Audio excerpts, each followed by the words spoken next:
Hello అండి. స్వచ్ఛమైన ఆవు నెయ్యి ఇంట్లోనే ఈజీగా చేసేసుకోవచ్చు చిన్న పిల్లలు సైతం. అయితే నేనెలా చేశానో ఇప్పుడు చూపించేస్తా. బాక్స్‌లోని పాల మీద మీగడంతా ఇలా స్టోర్ చేశాను. అదైతే గడ్డ కట్టేసింది. దాంతో కుస్తీలు పడుతున్నాను. ఒక 15 మినిట్స్ వదిలేస్తే దానంతట అదే ఊడిపోద్ది గదా!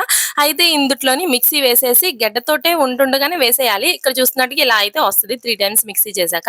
అయితే ఇంకొకసారి మిక్సీ చేశాను. ఇక్కడ చూస్తున్నట్టుగా వచ్చింది. ఇలా మొత్తం మీగడంతా వెన్నగా మారిపోద్ది. ఇలా బాక్స్‌లో వేసేసాను. వేసేసి వాటర్ వేసాను. కలిసిపోయింది. అందుకనే మళ్ళీ ఇంకొకసారి మిక్సీ చేశాను. ఇక్కడ చూస్తున్నట్టుగా వెన్నంతా ఇలా వచ్చేసింది. సూపరొచ్చిందండి వెన్నయితే. మనం మిక్సీ చేసుకున్న దాన్ని బట్టే ఉండుద్ది. మనకి వెన్న తొందరగా రావడం అనేది. చాలా సేపు చేసుకోవాలి మిక్సీ.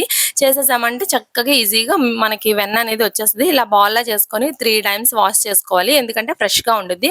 బాగా మరగబెట్టేసుకున్న తర్వాత ఫైనల్‌గా తమలపాకులు 2 ఏసేయాలి. వేసేసారంటే ఇలా చూస్తున్నారుగా చాలా బా వచ్చింది. వడగట్టేసుకోవడమే. వీడియో నచ్చితే లైక్ చేయండి. సబ్స్క్రైబ్ చేసుకోండి. ఓకే అండి. బాయ్.